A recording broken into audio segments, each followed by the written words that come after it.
Assalamualaikum warahmatullahi wabarakatuh. Innal hamdalillah nahmaduhu wa nasta'inuhu wa nastaghfiruh wa na'udzu billahi min shururi anfusina wa sayyiati a'malina. Man yahdihillahu fala mudhillalah wa man yudlil fala hadiyalah. Wa asyhadu an la ilaha illallah wahdahu la syarikalah wa asyhadu anna Muhammadan abduhu wa rasuluh salawatullahi wa salamuhu alaihi wa ala ali baitihi wa ashabihi wa tabi'in wa man tabi'ahum bi ihsanin ila yaumiddin, amma ba'd. Ikhwani fid din, azani Allah wa iyyakum jami'a wa rahimani wa rahimakum. Kita masih pembahasan di rukun iman yang keempat, yaitu al-imanu bir-rusul, beriman kepada para rasul, dan terkait pada pasal yaitu disebutkannya beberapa kekhususan diri Rasul sallallahu alaihi wasallam atas rasul-rasul yang lain, dan kekhususan yang Allah berikan kepada Nabi atas umatnya dalam beberapa syariat dan hukum.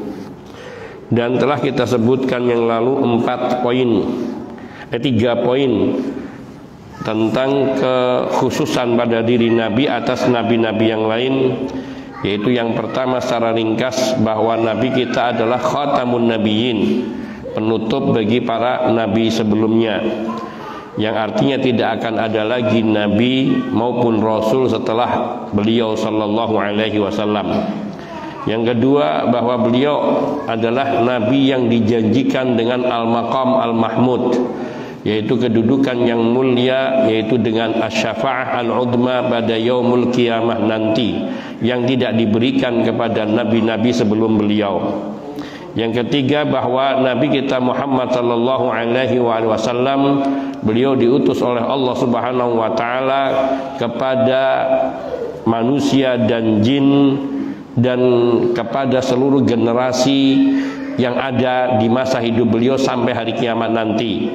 Tidak terbatas hanya untuk waktu tertentu dan tempat tertentu, yaitu seluruh bangsa jin dan manusia yang hidup di masa Nabi diutus menjadi Rasul oleh Allah sampai hari kiamat, di mana saja, kapan saja, mereka semua adalah umat Nabi, dan dakwah Nabi meliputi mereka yang hidup di masa itu.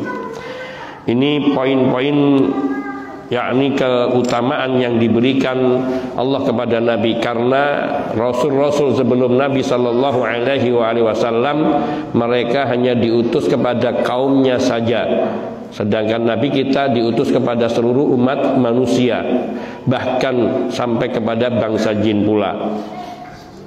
Poin keempat, poin ini pendek juga, dan ini sudah dijelaskan sebelumnya, kekhususan yang diberikan Allah kepada Nabi kita Muhammad sallallahu alaihi wasallam, yaitu dengan diturunkannya Al-Quran kepada Nabi sebagai mukjizat yang khalidah, yang kekal sampai menjelang kiamat nanti.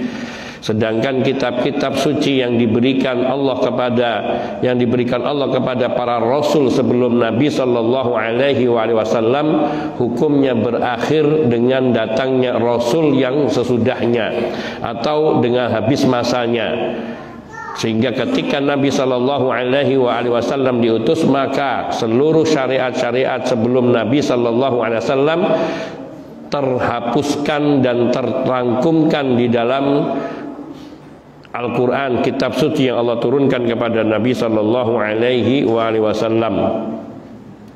Dan di samping itu, keutamaan yang ada pada Al-Quran, selain ia sebagai kitab suci, juga ia sebagai mukjizat. Dan Allah Subhanahu wa taala menurunkan Al-Quran dengan secara tadrij itu dengan bertahap, tidak langsung satu mushaf Al-Quran penuh, namun diturunkan oleh Allah Subhanahu wa taala sesuai dengan kondisi yang ada pada saat itu, sehingga ada peristiwa-peristiwa yang melatar belakangi turunnya beberapa ayat ataupun beberapa surat di dalam Al-Quran. Meskipun tidak seluruh Al-Quran itu turun dengan latar belakang khusus, akan tetapi bahwa banyak kasus-kasus yang menjadi latar belakang atau histori dari turunnya beberapa ayat suci Al-Quran maupun beberapa surat di dalam Al-Quran. Dan itu kita dapat mengetahui di dalam kitab-kitab tafsir atau di dalam pembahasan yang secara khusus yang disebut dengan asbabu nuzulil Quran, yaitu sebab-sebab peristiwa-peristiwa yang melatar belakangi turunnya ayat-ayat suci Al-Quran. Dan itu merupakan satu keistimewaan tertentu yang diberikan Allah pada Nabi Shallallahu Alaihi Wasallam dalam bentuk yaitu wahyu Al-Quran. Di samping bahwa Al-Quran di sini memiliki keutamaan lain, yaitu segi bahasa yang paling sempurna dan terindah, yaitu bahasa Al-Quran, bahasa Arab. Al-Quran yang diturunkan dengan bahasa Arab, namun dengan struktur kalimat dan kefasihan yang tidak dapat dikalahkan oleh bangsa jin maupun manusia yang paling fasih di dalam berbahasa. Bahkan sekiranya sekumpulan penyair dan ahli bahasa, ahli retorika, orang-orang yang fasih berbahasa dari kalangan manusia dan jin dikumpulkan jadi satu untuk mendatangkan yang semisal dengan satu surat yang pendek di dalam Al-Quran, maka Al-Quran tidak akan dapat ditiru. Mereka tidak akan mampu mendatangkan itu. Dan yang demikian ini telah kita sebutkan dengan panjang lebar pada pembahasan yang lalu. Kemudian poin yang kelima, yaitu termasuk di antara kekhususan yang Allah Subhanahu wa taala berikan kepada Nabi sallallahu alaihi wasallam, yaitu Nabi diperjalankan dalam perjalanan Isra dan Mi'raj sampai ke langit yang tertinggi, yaitu sampai ke Sidratil Muntaha, sehingga sampai pada satu tingkatan langit di mana Nabi sampai bisa mendengar getaran ataupun gerakan dari pena takdir yang terus menulis. Dan Nabi Shallallahu Alaihi Wasallam dikatakan sangat dekat, yaitu dengan fakana qaba qausaini au adna, sangat dekat sekali dengan arsy Allah ataupun dengan tempat itu Sidratil Muntaha, itu sangat dekat sekali. Hanya sejarak satu busur atau dua busur, atau bahkan lebih dekat dari dua busur. Ini kekhususan yang kelima, termasuk kekhususan yang paling menakjubkan. Dan ini yang menjadi ujian bagi orang-orang yang sudah beriman saat itu, sehingga sebagian mereka yang belum benar-benar tulus dalam beriman, ia berbalik menjadi murtad setelah mendengar berita Nabi Shallallahu Alaihi Wasallam melakukan Isra dan Mi'rajnya, yaitu perjalanan Isra dan Mi'raj yang nanti insya Allah akan kita bahas setelah ini, yaitu perjalanan yang sangat menakjubkan di masa itu, di masa di mana kondisi zaman itu yang teknologi masih sangat terbatas, bahkan bisa dikatakan masih zaman lama, zaman kuno yang serba manual. Tapi sudah diceritakan tentang sebuah peristiwa yang sangat besar. Ini yang membuat banyak di antara manusia yang mereka beriman dengan logika, dengan akal, sehingga mereka berbalik murtad dan tidak beriman kepada Nabi Shallallahu Alaihi Wasallam. Adapun kekhususan yang Allah khususkan pada diri Nabi Shallallahu Alaihi Wasallam yang tidak ada pada umatnya. Kalau yang 1 sampai 5 itu adalah kekhususan Nabi atas nabi-nabi dan rasul-rasul sebelum Nabi Sallallahu Alaihi Wasallam wa alaihi wassalatu wassalam. Namun di sini ada kekhususan lain yang Allah berikan kepada Nabi dan tidak Allah berikan kepada umatnya.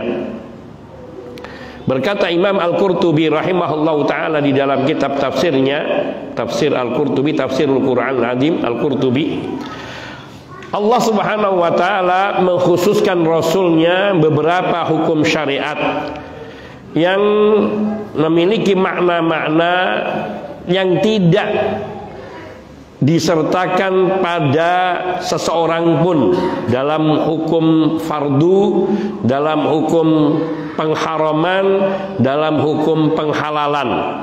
Artinya ada hukum-hukum yang difardukan oleh Allah atas diri Nabi sallallahu alaihi wasallam yang tidak difardukan atas umatnya.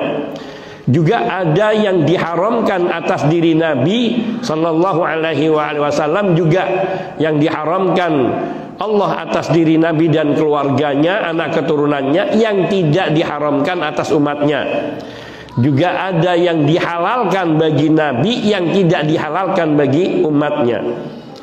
Dan ini sebagai satu maziyah, satu keistimewaan yang Allah subhanahu wa ta'ala berikan kepada Nabi kita sallallahu alaihi wasallam, dan sebagai karunia dari Allah untuk Nabi dan untuk menunjukkan kedudukan Nabi yang lebih tinggi atas seluruh umatnya, sehingga difardukan atas diri Nabi sallallahu alaihi wasallam beberapa perkara hukum yang tidak difardukan kepada umatnya. Diharamkan kepada Nabi perkara-perkara yang tidak Allah haramkan atas umatnya, dan ada beberapa perkara yang dihalalkan oleh Allah subhanahu wa ta'ala bagi Nabi yang tidak dihalalkan bagi umatnya. Perkara-perkara ini ada yang disepakati oleh para ulama seluruhnya, dan ada pula yang diperselisihkan. Ini sampai di sini perkataan Imam Al-Qurtubi di dalam tafsirnya. Kemudian beliau menyebutkan hal-hal yang dikhususkan bagi Nabi yang tidak dikhususkan bagi umatnya itu. Di antaranya beliau menyebutkan tahajud, yaitu sholat tahajud di malam hari. Dikatakan bahwa sungguhnya qiyamul lail kana wajiban alaihi ila an mata. Ada yang berpendapat, ini yang diperselisihkan, ada yang berpendapat bahwa qiyamul lail bagi Nabi sallallahu alaihi wasallam adalah wajib sampai akhir hayatnya. Hal ini berdasarkan firman Allah subhanahu wa ta'ala di dalam surat Al-Muzammil ayat 1 sampai ayat 2. Ya ayyuhal muzammil qumil laila illa qalila. Wahai orang yang berselimut, yaitu maksudnya Nabi sallallahu alaihi wasallam yang tidur nyenyak. Qumil laila illa qalila. Bangunlah di malam hari kecuali sedikit malam yang tidak engkau bangun, yakni untuk istirahatmu. Maka di sini kewajiban qiyamul lail bagi Nabi sallallahu alaihi wasallam tegas dari Allah Subhanahu wa taala bagi nabinya, yang tidak Allah wajibkan bagi umatnya. Dan inilah mansus bahwasanya Nabi diwajibkan. Namun kemudian menurut sebagian ulama bahwa hukum wajibnya salat tahajud bagi Nabi ini dihapuskan dengan firman Allah Subhanahu wa taala di dalam surat Al-Isra ayat 79. Yakni firman Allah tabaraka wa taala, wa minal laili fatahajjat bihi nafilatan lak.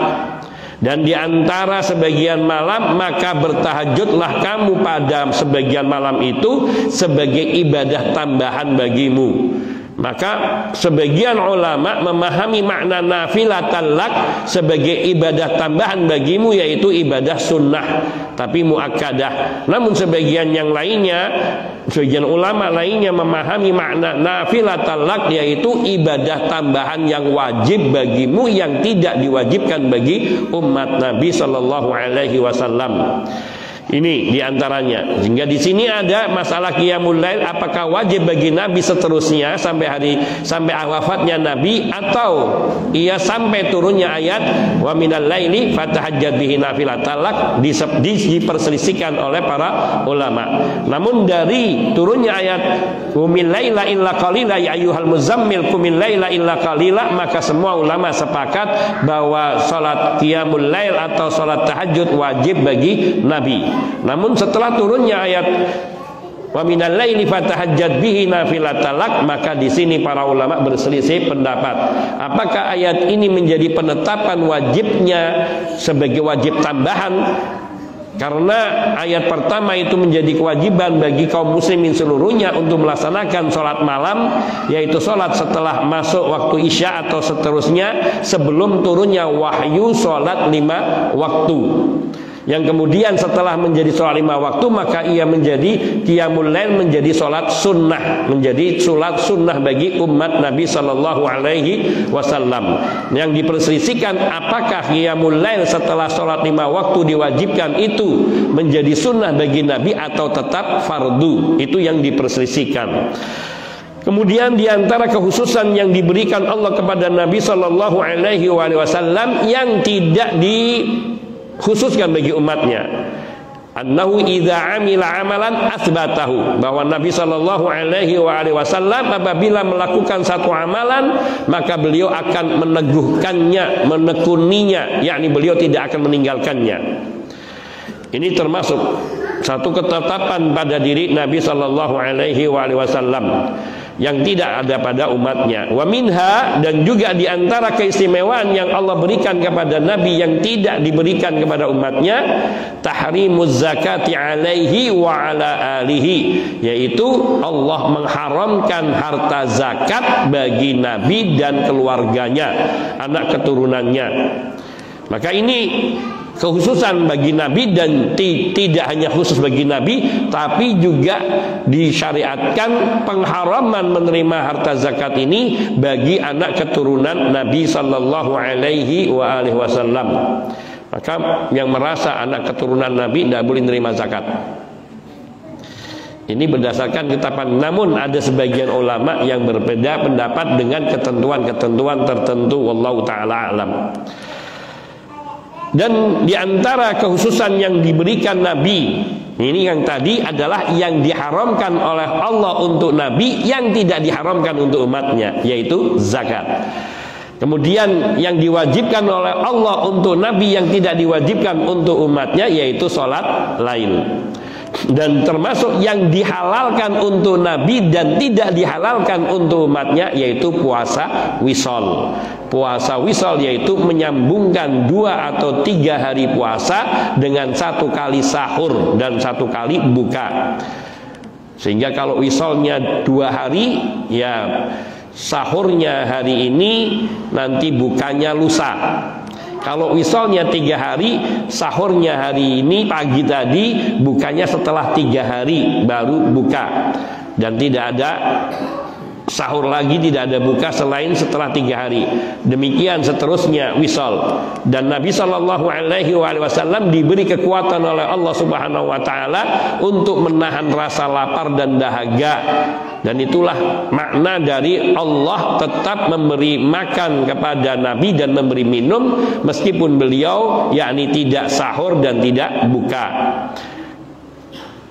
Kemudian yang termasuk dihalalkan untuk Nabi dan tidak dihalalkan untuk umatnya, Nabi Sallallahu Alaihi Wasallam boleh menikah lebih dari 4 wanita. Sedangkan umatnya cukup hanya dengan 4 wanita. Itu pun saja banyak diperdebatkan oleh orang yang belum bisa menerima syariat Allah. Kalau syariatnya jelas, tapi orang yang menerimanya yang belum bisa menerima.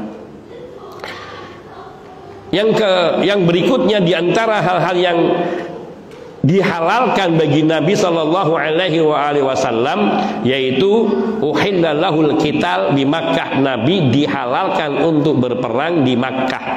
Nah, ini yang tidak dihalalkan bagi yang lainnya, yaitu ketika Fathu Makkah. Termasuk diantara ketika penaklukan kota Makkah, Nabi melakukan peperangan di kota Makkah karena untuk membebaskan kota Makkah dari kesyirikan dan kekufuran, serta membebaskan dari berbagai bentuk berhala yang sangat banyak di kota Makkah, yang mencapai 360 buah berhala saat ditaklukkan kota Makkah.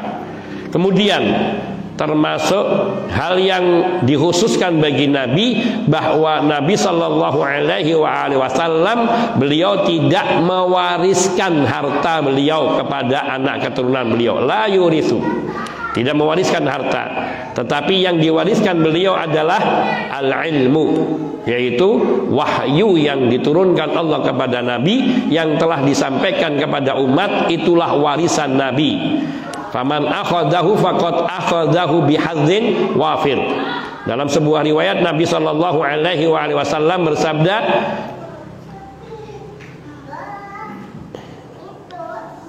al-ulama'u warathatul anbiya wa innal anbiya lam yuwarrithu dinaran wala dirhama faman akhadahu faqad akhadha bi wa inna ma warathal ilma faman akhadahu faqad akhadha bi hadzin wafir. Para ulama mereka adalah pewaris nabi, pewaris para nabi. Dan sungguhnya para nabi lam yuwarrithu dinaran wala dirhaman, mereka para nabi tidak mewariskan dinar maupun dirham kepada keluarganya maupun kepada umatnya. Wa innama warrasul ilma, akan tapi yang diwariskan oleh para nabi adalah ilmu. Faman akhadahu faqad akhadha bihadzin wafir, maka barang siapa yang ia mengambil ilmu yang murni dari para nabi, maka dialah yang telah mengambil bagian warisan yang terbesar, yang banyak. Maknanya bila seseorang mengambil warisan dari nabi, ya murni menerimanya ilmu dari nabi dan tidak mencampur adukkan dengan yang selain dari Nabi sallallahu alaihi wasallam. Dan itu maknanya. Maka ketika ada seorang yang menambahkan sesuatu yang tidak diberikan oleh nabi, ia berarti tidak mewarisi ilmu nabi, tidak mewarisi dari Nabi sallallahu alaihi wasallam. Kemudian keistimewaan yang diberikan Allah Subhanahu wa taala kepada Rasul sallallahu alaihi wasallam, yaitu baqa'u zaujiyatihi ba'dal maut. Apa? Bahwa para istri Nabi alaihi wassalatu wassalam wa radhiyallahu taala anhunna jami'an, mereka tetap menjadi istri Nabi yang sah meskipun Nabi telah wafat, dan mereka akan menjadi istri Nabi di dunia dan istri Nabi di akhirat nanti, di surga nanti. Maknanya setelah wafatnya Nabi sallallahu alaihi wasallam, para istri Nabi ini tidak boleh dinikahi oleh seseorang pun. Kalau kita mati, istri kita boleh nikah dengan siapa saja yang dia sukai. Tetapi kalau istri-istri Nabi setelah wafatnya Nabi sallallahu alaihi wasallam, maka tidak halal dinikahi oleh seorang pun. Oleh karenanya mereka itu disebut dengan ummahatul mukminin, ibu kaum mukminin yang tidak boleh dinikahi. Karena mereka ibu kita, maka tidak boleh seorang pun dari umat Nabi sallallahu alaihi wasallam menikahi mereka. Kemudian juga termasuk di antara keistimewaan pada diri Nabi, seorang wanita istri Nabi yang diceraikan oleh Nabi sallallahu alaihi wasallam, maka dia tidak boleh dinikahi dan tetap kehormatannya, kemuliaannya terjaga, sehingga tidak dinikahi setelah diceraikan oleh Nabi sallallahu alaihi wasallam, baik cerai hidup maupun cerai mati. Dan banyak lagi kekhususan-kekhususan yang ada pada diri Nabi sallallahu alaihi wasallam yang tidak ada pada umatnya, dan hal-hal itulah yang tersebut yang paling pokok. Sedangkan yang lain dalam hal mukjizat, bahwa Nabi menerima mukjizat, para nabi menerima mukjizat, sedangkan umatnya tidak akan pernah menerima mukjizat. Kemudian pembahasan berikutnya yaitu 3 hal yang paling khusus pada diri Nabi sallallahu alaihi wasallam yang telah kita sebutkan 5 tadi, yakni pembahasannya akan dilakukan secara rinci insyaallah taala. Pembahasan pertama yaitu ada 3 hal ini, yaitu Isra dan Mi'raj, peristiwa Isra dan Mi'raj Rasul sallallahu alaihi wasallam. Yang kedua, keumuman risalah Nabi sallallahu alaihi wasallam, yakni kerasulan Nabi yang meliputi bangsa jin dan manusia, yang tidak terbatas oleh generasi umat tertentu atau negeri tertentu atau tempat tertentu. Ini keumuman risalah Nabi Sallallahu Alaihi Wasallam. Dan yang ketiga yang kita akan bahas secara rinci, namun ini nanti bertahap dengan pertemuan-pertemuan berikutnya, yaitu khatmun nubuwah bihi, ditutupnya pintu kenabian dengan diri Nabi Sallallahu Alaihi Wasallam. Ini juga ada pembahasan hikmah-hikmah mengapa Nabi dijadikan sebagai khatamun nabiyyin dan bagaimana konsekuensi dari ditutupnya kenabian melalui diri beliau. Ini insya Allah akan menjadi pembahasan yang sangat bermanfaat bagi kita semuanya biidnillahi ta'ala. Semoga Allah memanjangkan umur kita dan memberikan taufik kepada kita untuk bisa memahami dan mempelajarinya bersama. Yang pertama Al-Isra wal Mi'raj. Ini pembahasannya juga dikupas secara panjang lebar oleh Syekh Shalih Fauzan Al-Fauzan hafizahullah ta'ala di dalam kitab beliau ini. Allah Subhanahu wa ta'ala berfirman di dalam surat Al-Isra ayat 1, A'udzubillahi minasyaitonir rajim, Bismillahirrahmanirrahim. Subhanalladzi asra bi'abdihi lailan minal masjidil harami ilal masjidil aqsa alladzi barakna haulahu linuriyahu min ayatina innahu huwas samiul basir. Maha suci Allah yang telah memperjalankan hambanya, yakni nabinya Muhammad sallallahu alaihi wasallam, di malam hari dari Masjidil Haram sampai ke Masjidil Aqsa yang kami berkahi sekelilingnya untuk kami bisa memperlihatkan kepada beliau, kepada Nabi sallallahu alaihi wasallam, sebagian dari tanda-tanda kekuasaan kami. Sesungguhnya Dia Allah Maha mendengar lagi Maha melihat. Ini ayat yang berbicara tentang perjalanan Isra-nya Nabi Sallallahu Alaihi Wasallam. Kemudian nanti kita akan ketemu juga dengan perjalanan yaitu Mi'rajnya Nabi Sallallahu Alaihi Wasallam.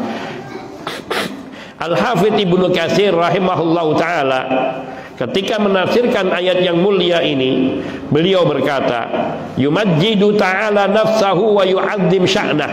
Allah Subhanahu wa ta'ala memuliakan dirinya dan mengagungkannya. Likudratihi ala ma la yaqdiru alaihi ahadun siwah, yaitu untuk menunjukkan kekuasaan Allah Subhanahu wa taala yang tidak akan ada seorang pun yang mampu seperti yang dimiliki oleh Allah. Tidak akan ada seorang pun yang memiliki kekuasaan seperti yang dimiliki oleh Allah Subhanahu wa taala. Allah ingin tunjukkan kepada seluruh hambanya bahwa Allah Subhanahu wa taala maha kuasa.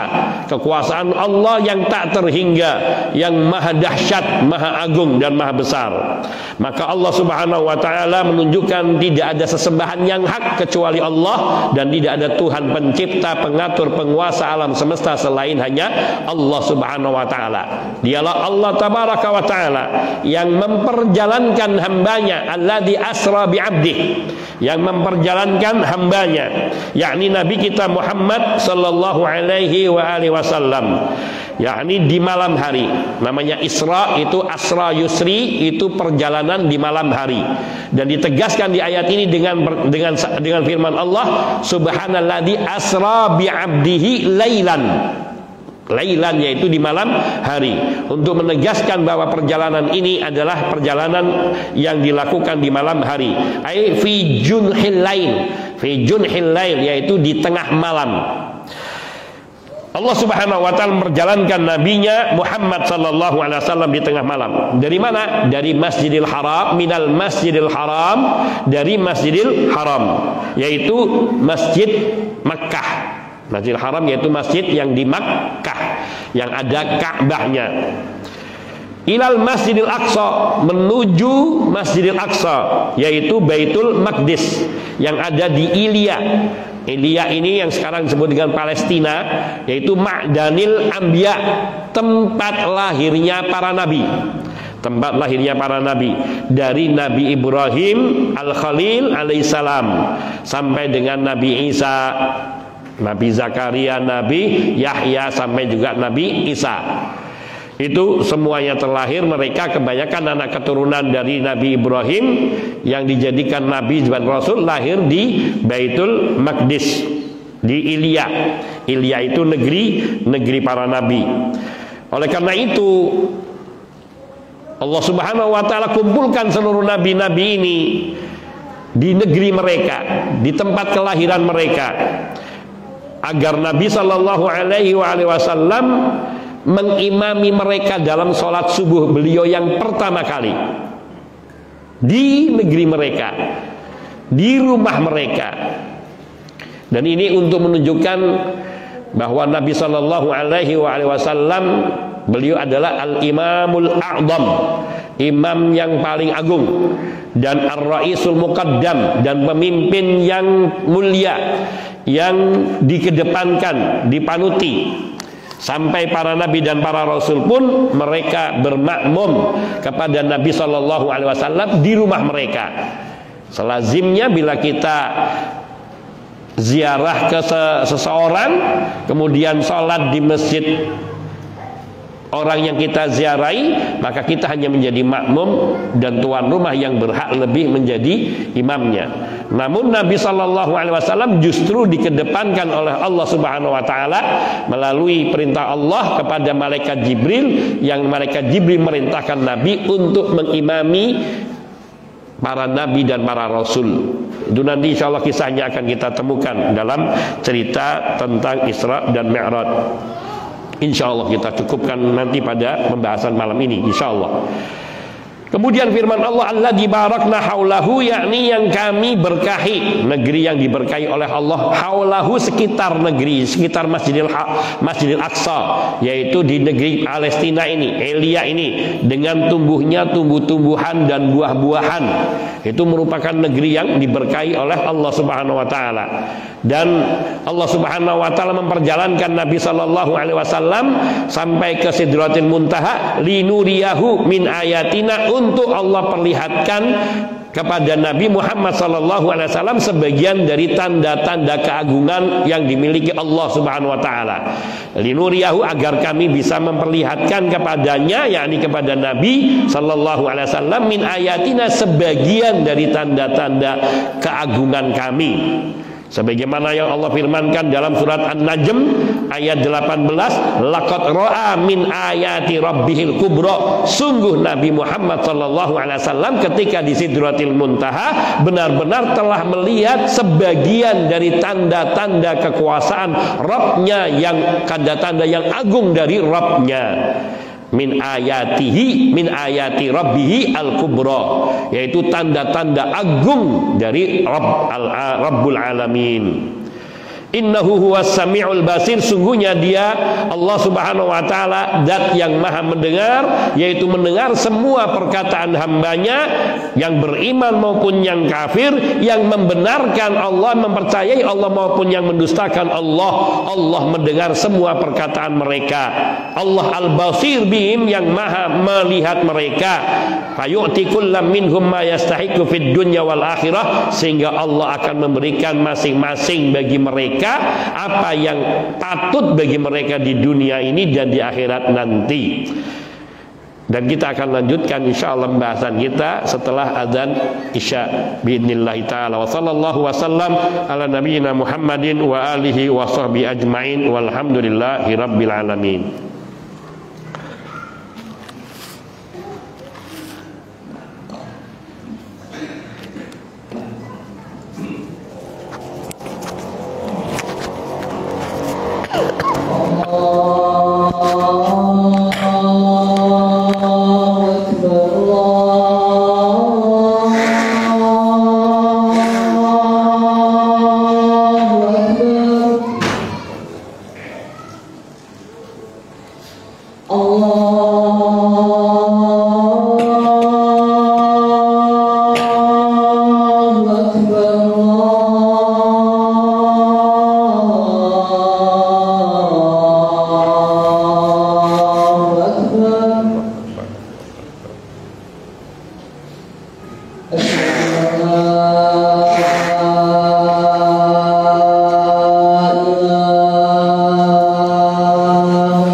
أشهد أن لا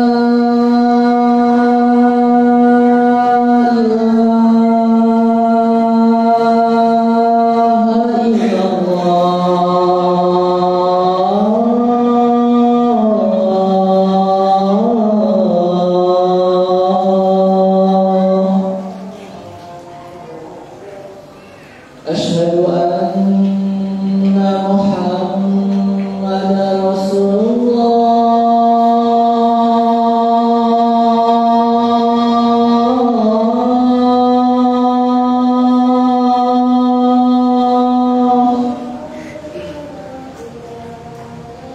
أشهد أن محمدًا رسول الله.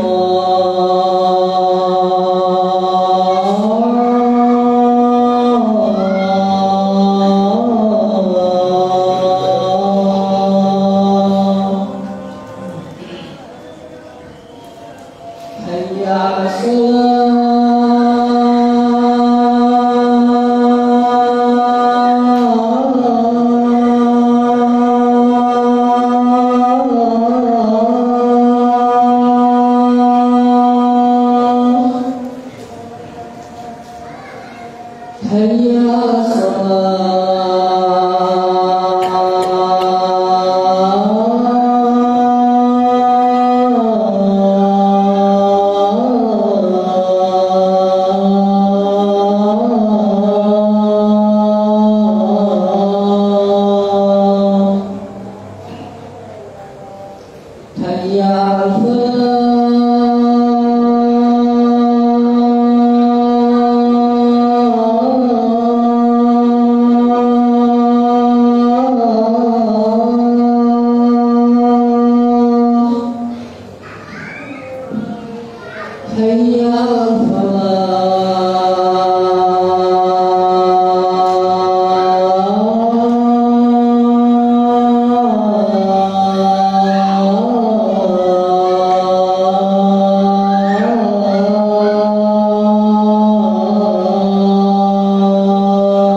Alhamdulillahi rabbil alamin wal aqibatu lil muttaqin wal udwana illa 'alal zalimin wa asyhadu an la ilaha illallah wahdahu la syarika lahu wa asyhadu anna Muhammadan abduhu wa rasuluh sayyidul awwalin wal akhirin wa ala alihi wa sahbihi wa sallama tasliman katsira amma ba'd. Akhwani fid din azani Allah wa iyyakum jami'a wa rahimani wa rahimakum. Kita lanjutkan insyaallah pembahasan tentang perjalanan Isra dan Mi'raj secara ringkas. Tadi pembahasan tentang Isra. Kemudian Mi'raj. Al-Mi'raj ini wazannya dari mif'al. Mif'al, Mi'raj. Asal katanya dari al-uruj, araja ya'ruju, yang artinya naik. Sedangkan Mi'raj itu namanya ismul alah, isim untuk menyebutkan tentang suatu alat, alat untuk naik. Itu namanya Mi'raj. Al-ala allati yu'raju fiha, alat yang digunakan untuk naik. Ai mis'at. Kalau kita mungkin kalau masuk hotel itu ada namanya mis'at, itu apa? Eskalator kok. Lift. Itu bisa eskalator, bisa lift. Kalau di supermarket atau minimarket itu biasanya lift yang tingkat eskalator. Kalau hotel-hotel pakainya lift, itu juga namanya mis'ad, alat untuk naik. Tapi Mi'raj ini sejenis tangga, akan tetapi la ya'lamu kaifa huwa illallah. Tidak ada yang tahu hakikat dari bentuk Mi'raj ini selain hanya Allah Subhanahu wa taala. Tangga ini tidak harus berjenjang, kita nggak tahu, maka kita nggak perlu memikirkan kayak apa. Nggak akan, nanti umur kita habis hanya untuk ngelamun saja, nggak akan pernah sampai karena kita nggak tahu.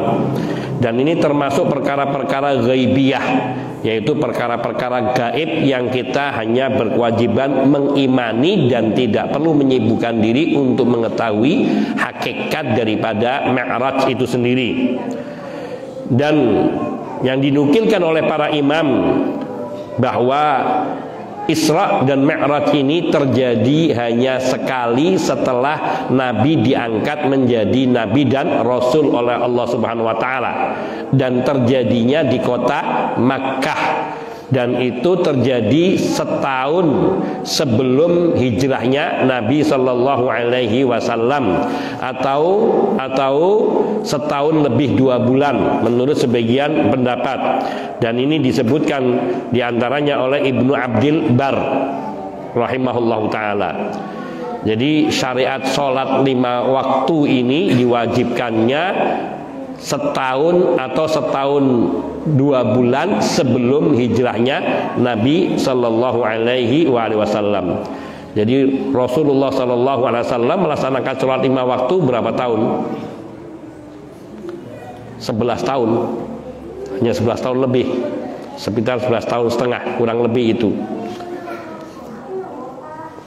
Nah, ini akan menjadi pembahasan kita nanti pada tempatnya. Sekarang cerita tentang Isra dan Mi'raj, dan yang dapat dipetik digabungkan dari banyak nas-nas yang dinilai sahih. Karena riwayat yang berbicara tentang Isra dan Mi'rajnya Nabi Sallallahu Alaihi Wasallam ini sangat banyak. Dan di sana ada yang sahih, ada yang hasan, ada juga yang dhaif. Sehingga nanti kita akan melihat pembahasan para ulama berkisar tentang Isra dan Mi'raj. Namun kita akan bercerita seperti yang dilukiskan oleh Al-Hafidz Ibnu Katsir di dalam tafsirnya.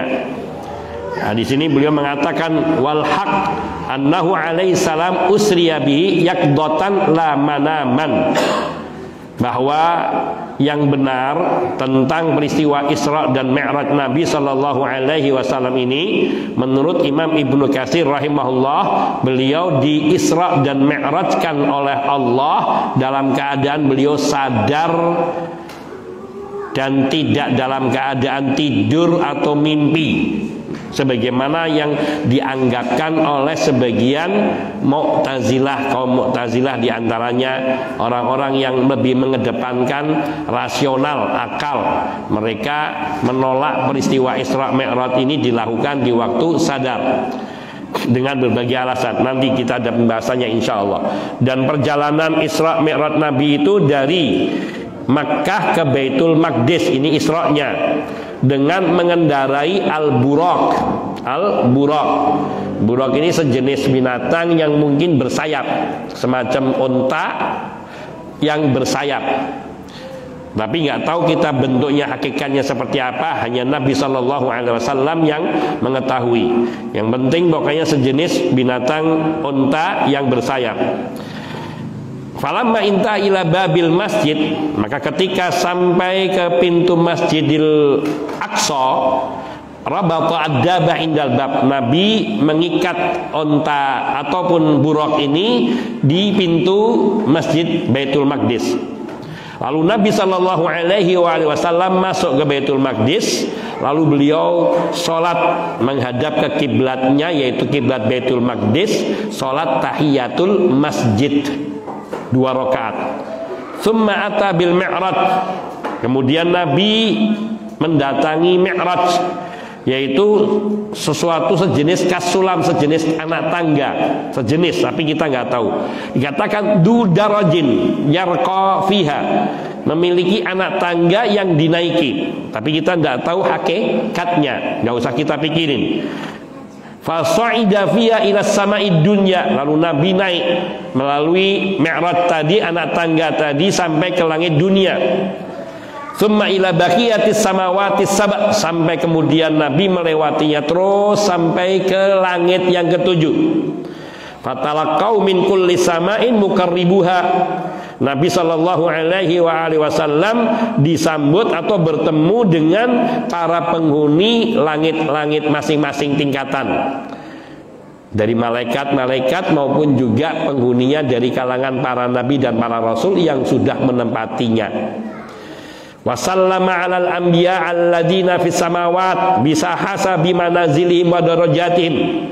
Nabi sallallahu alaihi wasallam menyalami para nabi yang mereka berada di tingkatan langit masing-masing sesuai dengan kedudukan dan tingkatan yang diberikan Allah kepada mereka. yakni semasa dunia masih ada. Hatta marra bi Musa al-Kalim fis sadisah wa Ibrahim al-Khalil fis sabiah, sampai Nabi melewati yakni Nabi Musa al-Kalim, yaitu yang diajak bicara oleh Allah, yang pernah diajak bicara oleh Allah langsung di langit ke-6. Di langit tingkatan 6 Nabi bertemu dengan malaikat Nabi Musa alaihi salatu wassalam. Ini kalau mau melihat detailnya ada di tafsir Ibnu Katsir. Itu ada beberapa riwayat, di langit pertama ketemu dengan Nabi siapa, langit kedua dengan Nabi siapa, itu ada. Saya lupa, enggak begitu, karena ada beberapa riwayat yang satu dengan lain yang agak sedikit berbeda. Namun tidak ada perbedaan tentang kedudukan Nabi ini. Dan Nabi bertemu dengan Nabi Ibrahim al-Khalil di langit ke-7. Summa jawaza manzilatahuma sallallahu alaihi wa alaihima wa ala sa'il anbiya assalam. Kemudian Nabi melewati Nabi Musa dan Nabi Ibrahim dan melewati kedudukan mereka, terus naik lagi hatta intaha ila mustawa, sampai Nabi hingga Nabi sampai ke suatu tingkatan yang Nabi itu yasma'u fi sharifal aklam, Nabi mendengar getaran pena, yakni aklamul maqadir, aklamul qadar, pena-pena yang mencatat takdir, bima huwa kainun, terus yang hal-hal yang akan terus terjadi. Wara'a sidratal muntaha, di situ sampai Nabi melihat sidratul muntaha. Sidratul muntaha ini ada yang mengatakan itu sebuah pohon muntaha. Sidrah itu buah pohon apa? Sidr. Apa sidr? Bidara. Tapi pohon bidara yang di surga beda dengan yang di dunia. Kalau di dunia pernah lihat pohon bidara? Itu berduri. Pohonnya berduri, durinya tajam. Itu ditakuti oleh syaitan. Kenapa takut sama bidara ini? Karena mengingatkan syaitan itu kepada sidratil muntaha. Al-muntaha itu yang paling puncak, yang paling puncak. Dan pohon sidrah ini sebagaimana disebutkan dalam sebuah riwayat, apa namanya ya, iupannya, apa iupannya, naungannya, jadi itu pohonnya itu beraneka warna yang belum pernah tampak di dunia, warna-warninya. Dan itu naungannya dari ujung satu ke ujung lainnya 100 tahun perjalanan kuda kencang lari tanpa berhenti belum sampai. Allahu Akbar. Dan Nabi Shallallahu Alaihi Wasallam sudah diperlihatkan oleh Allah Subhanahu Wa Taala sidratul muntaha di sini, sampai melihat sidratul muntaha. Wa ghasyiya min amrillahi Taala 'azamatan 'azimatan min firashin min dahabin wa alwanin mutaaddidah.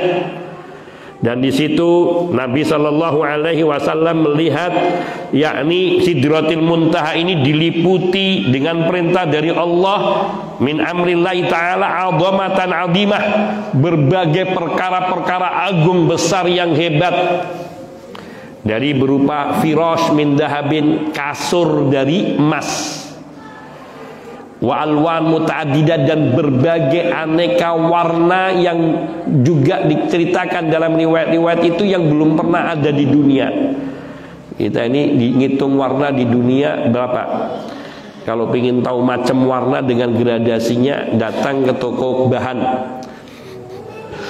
Nanti di sana ada nomor 1, nomor 2 sampai sekian itu. Itu warna coklat aja ada berapa macam warna coklat. Sampai nggak tahu namanya apa, coklat apa lagi nih, coklat muda, lebih muda lagi, lebih sangat muda lagi, nggak tahu. Itu saja kita masih sudah bingung. Itu nanti di sana ada warna-warna yang belum pernah ada di dunia ini. La ilaha illallah, saking indahnya. Wa ghasyiyatha al malaikat, dan juga diliputi oleh para malaikat. Wa ra'ahunaka Jibril ala surati, dan Nabi sallallahu alaihi wasallam di Sidratil Muntaha ini dapat melihat malaikat Jibril dalam wujud aslinya. Dan itulah dua kali atau kali kedua Nabi melihat malaikat Jibril dalam wujud aslinya.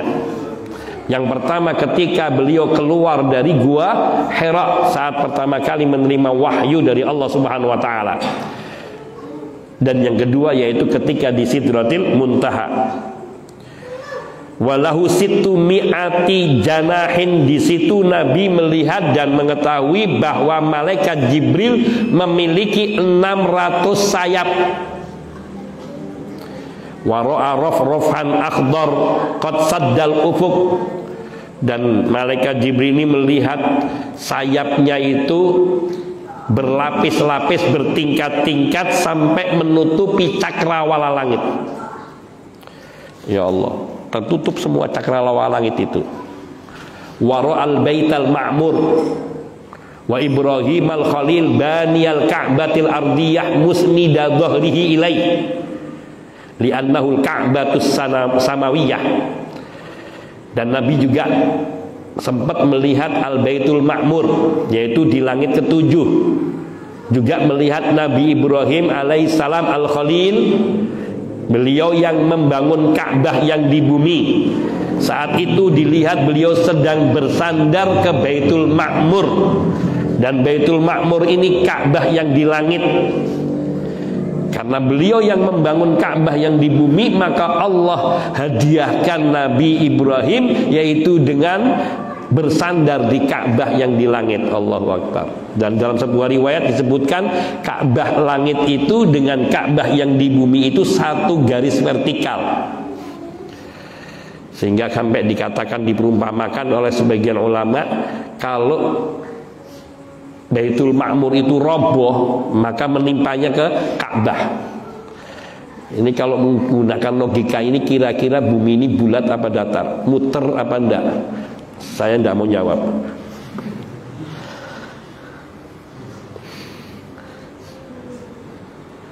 Yadkhuluhu kulla yaumin sab'una alfan minal malaikah. Setiap hari ada 70.000 malaikat yang mereka masuk ke Baitul Ma'mur, Ka'bah yang di langit. Tsumma yata'abbaduna fi, kemudian mereka beribadah di dalamnya, tawaf dan segala macam, bertasbih, bertahmid, mengagungkan Allah, mensucikan Allah dan seterusnya.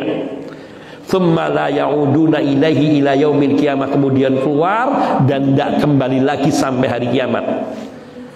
Kira-kira bisa ngitung nggak jumlah malaikat?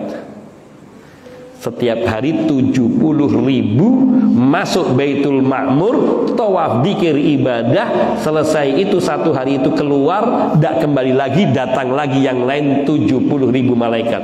Tidak tahu dari sejak kapan sampai nanti hari kiamat. Jadi yang sudah masuk Baitul Ma'mur tidak akan lagi muter ke sana. Allahu Akbar. Jadi jumlah kita belum seberapa. Allahu Akbar, Allah Maha Agung, Allah Maha Agung. Dan langit bumi ini cukup untuk ditempati malaikat yang jumlahnya kita tidak tahu triliunan itu. Mungkin nggak ada bilangan yang bisa nyebutnya. Setriliun-triliun. Karena nggak bisa kita hitung berapa umur bumi ini. Dari sejak Allah menciptakan, sebelum Allah menciptakan makhluk. Kalau manusia mungkin sudah belakangan, sudah mungkin puluhan ribu atau ratusan ribu, Allah ta'ala alam. Tapi sebelum ada Nabi Adam diciptakan, sudah ada makhluk yang tinggal di bumi yang hitungannya nggak tahu kita. Dan sebelum itu ada makhluk-makhluk purbakala yang menurut para penemu peneliti itu ditemukan jutaan tahun. Allahu Akbar. Jutaan tahun, satu tahunnya 365 hari. Satu harinya ada 70.000 malaikat terus berjalan berputar mengelilingi Ka'bah yang di langit keluar terus bertambah. Allahu Akbar, Allahu Akbar, Allah Maha Besar, Allah Maha Besar, Allah Maha Suci, Maha Agung, Maha Kuasa. La ya'uduna ilaihi ila yaumil qiyamah. Malaikat itu keluar dan tidak kembali lagi ke tempat itu sampai hari kiamat. Dan Nabi sallallahu alaihi wasallam juga ra'al jannata wan nar. Nabi melihat surga dan neraka. Maka beliau manusia yang paling bertakwa karena beliau sudah melihat sendiri surga dan neraka. Kita masih cuma diberitahu, dan itu pun kita setengah-setengah yakinnya. Yakin tapi enggak seperti yakinnya Nabi. Nabi hakul yakin. Kita masih ilmul yakin. Kita masih ilmu yakin, hanya yakin karena diberitahu oleh zat yang maha memberikan keyakinan, yakni maha benar, Allah Subhanahu wa taala. Wa farada alaihi hunalika as-salawati 50 thumma khaffafaha ila 50 rahmatan minhu wa lutfan bi ibadihi. Kemudian di tempat itulah, di Sidratil Muntaha itu, di langit yang ketujuh dan di atasnya lagi, melampaui malaikat, melampaui Nabi Musa, Nabi Ibrahim alaihi wassalam yang berada di langit 6, langit 7 itu. Di situ Nabi diberi wahyu oleh Allah Subhanahu wa taala dengan diwajibkannya sholat 5 waktu. Pertama kali 50 waktu, 50 kali. Allahu Akbar. Ini kalau seandainya itu jadi, kira-kira kita nggak sempat ke pasar. 50 waktu. Kemudian Allah ringankan bolak-balik itu, kalau mau lihat riwayatnya, perjalanan dari Sidratil Muntaha turun ke langit 6, padahal jarak antara satu langit ke langit berikutnya itu perjalanan 500 tahun. Perjalanan 500 tahun. Kalau perjalanan kita dari bumi sampai ke tempat yang paling dekat dengan Allah itu perjalanan 50.000 tahun. Namun para malaikat menempuhnya kurang dari 1 hari. Dan di situ dibuktikan Nabi sallallahu alaihi wasallam diisrakan dari Baitullah Al-Haram, kota Makkah, sampai ke Baitul Maqdis itu di malam hari, kira-kira maghrib atau isya. Maghrib atau isya awal. Saat itu belum ada fardu maghrib isya. Waktu sudah dikenal tapi belum ada ketentuan sholat maghrib isya. Diperjalankan dan sebelumnya dibedah dulu dan dibersihkan jantungnya Nabi, dimandiin disucikan dengan air Zam-Zam. Kemudian dirapatkan, lalu sudah dijemput di situ oleh Buraq. Dan ada kisah tentang Buraq, bagaimana dia merindukan perjumpaannya dengan Rasulullah SAW. Buraq saja rindu, pingin temu dengan Nabi. Kita kok nggak punya rasa rindu, kebangetan kita. Allahu Akbar. Kemudian Nabi SAW diperjalankan, nggak tahu dalam kurun waktu yang sangat singkat sudah sampai di Baitul Maqdis. Kemudian sholat 2 rakaat yang kurang lebih mungkin 5 menit atau 10 menit, hanya Allah yang tahu. Kemudian naik menemui nabi-nabi yang ada di setiap tingkatan langit itu. Ini tingkatan langit pertama, langit kedua, terus sampai langit ke-7, sampai melampaui langit 7, dan di Sidratil Muntaha melihat pohon Sidratil Muntaha dan melihat aneka warna dan keindahan yang di sana, sampai kemudian melihat surga dan neraka, dan kemudian menerima wahyu 50 sholat. Setelah itu turun, dicegat oleh Nabi Musa di langit yang ke-6, ditanya, kamu nerima apa dari Allah? Nerima wahyu sholat untuk umatku berapa kali? 50 kali. Nggak mampu. Balik kau, minta kepada Allah keringanan.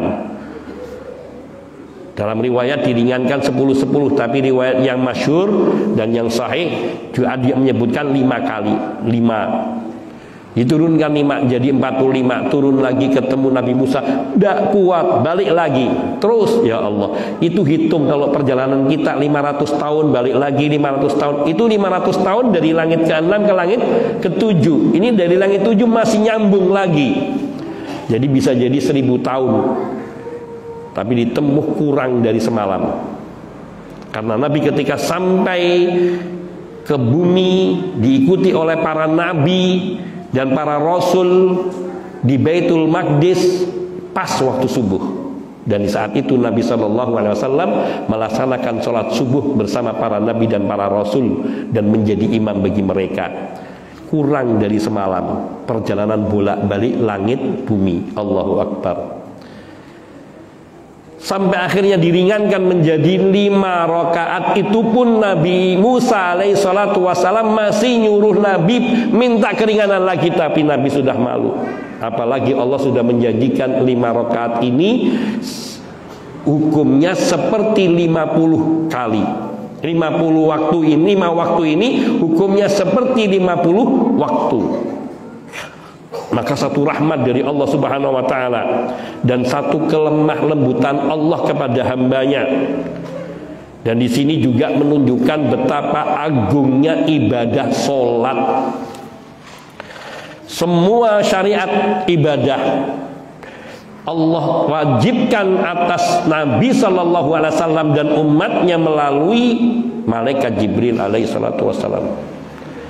Tapi ketika fardu sholat 5 waktu, Allah Subhanahu wa ta'ala langsung menjemput Nabi Sallallahu Alaihi Wasallam melalui utusannya malaikat Jibril, dan ada yang mengatakan dengan satu malaikat lain yaitu Mikail alaihi wassalam. Kira-kira apa makna sampai Allah menyuruh malaikat Jibril dan Mikail untuk menjemput Nabi dan membawa menghadap Allah? Menunjukkan keagungan dan kemuliaan ibadah sholat. Karena di situ seolah-olah kita ini sholat seperti perjalanan Nabi menuju Allah, bertemu dengan Allah meskipun tidak melihat Allah, namun di situ bertemu dan menerima wahyu dari Allah Subhanahu wa ta'ala. Maka itulah yang kita dianjurkan meresapi, sehingga Nabi bisa meresapi ibadah sholat sedemikian agungnya. Karena setiap kali beliau sholat, beliau mengenang seolah-olah beliau seperti saat dipanggil oleh Allah Subhanahu wa ta'ala. Maka kita juga dianjurkan untuk merasa seperti itu. Itulah mungkin yang terkandung dalam makna sabda Nabi Sallallahu Alaihi Wasallam, "Sholli ka'annaka tarahu." Salatlah kamu seperti seolah-olah engkau melihat Allah Subhanahu wa ta'ala. Dan ini menunjukkan pentingnya ibadah salat dan agungnya ibadah salat ini. Oleh karena itu kita tidak patut sampai meremehkan sholat ini, berusaha untuk belajar terus menyempurnakan ibadah sholat kita sehingga kita mengerjakannya dengan sebaik-baiknya. Saat itulah kita berjumpa dengan Allah Azza wa Jalla. Kemudian Nabi Shallallahu Alaihi Wasallam setelah menerima wahyu sholat itu turun ke Baitul Maqdis, diikuti oleh para nabi. Lalu Nabi sholat berjamaah bersama para nabi. Ketika itu sudah tiba sholat subuh, dan Nabi mengimami mereka semua. Dan di antara manusia, yakni di antara para ulama, ada yang menduga annau ammahum fis sama, bahwa Nabi mengimami para rasul ini di langit. Tapi yang tampak dari riwayat-riwayat menunjukkan bahwa Nabi mengimami para rasul dan para nabi ini di Baitul Maqdis. Akan tetapi sebagian ulama ada yang mengatakan yaitu mengimaminya sebelum naik, sebagian lain sesudah naik, yaitu ketika turun. Yang lebih benar dan lebih kuat wallahu ta'ala alam adalah ketika turun, karena ketika mau naik Nabi belum kenal para nabi itu. Karena Nabi dikenalkan oleh malaikat Jibril, ini Nabi Adam, ayah kamu dan ayah manusia seluruhnya. Ini Nabi Idris, terus satu persatu sampai dikenalkan Nabi dengan Nabi Ibrahim alaihissalatu wassalam. Sehingga ketika turun saat itu Nabi sudah mengenal mereka semua, dan itu yang lebih dohir, yang lebih kuat. Kemudian ini yang diceritakan, wa huwa yukhbiru bihim wa huwa hadzal laik li annahu kana awwalan matluban ilal janabil ulwi. Dan Nabi SAW yang lebih dohir lagi, ketika pertama kali dipanggil oleh Allah, maka langsung, yakni hanya dikenalkan oleh malaikat Jibril dengan nabi-nabi, kemudian langsung menghadap Allah. Jadi urusannya yang terpenting adalah menghadap Allah Azza wa Jalla, dan belum mengimami mereka. Baru setelah diwahyukan salat fardu 5 waktu, baru beliau mengimami mereka, dan itu dikatakan tepatnya di waktu salat subuh. Dan ini kemudian Nabi SAW ketika selesai, lamma faragha minal ladzi urida bi istama fi aibatul mali wa ikhwan minan nabiyyin.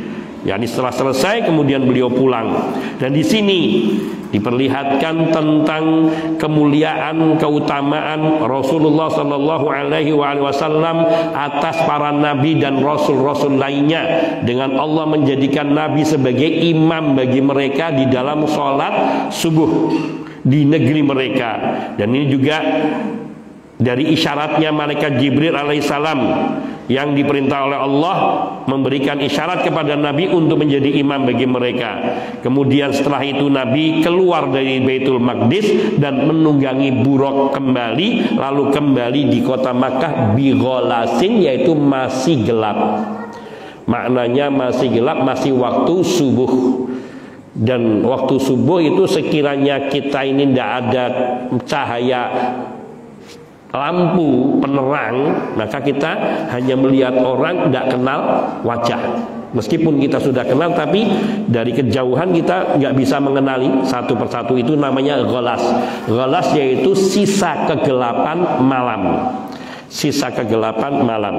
Sampai di sini cerita tentang Isra dan Mi'raj. Dan bila ingin mencari detailnya, maka bisa melihat di tafsir Ibnu Katsir rahimahullahu ta'ala tentang riwayat-riwayat Isra dan Mi'raj. Dan insya Allah kita akan lanjutkan pembahasannya tentang apakah Nabi Isra itu dengan badannya atau dengan ruhnya saja, atau dengan badan dan ruhnya. Ini nanti yang akan menjadi pembahasan kita di pertemuan berikutnya biidznillah ta'ala. Akhirnya ada pertanyaan, bila tidak maka saya tutup. Alhamdulillah.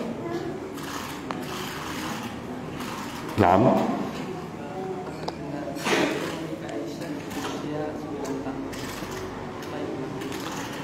Rasulullah sallallahu alaihi wasallam menikahi Aisyah radhiyallahu taala anha ketika beliau usianya masih 6 tahun atau 7 tahun. Namun tidak berkumpul dengan Aisyah selain setelah Aisyah mencapai usia 9 tahun atau usia balik haid. Dan itu berkumpulnya di kota Madinah. Menikahinya di kota Makkah, kumpulnya di kota Madinah.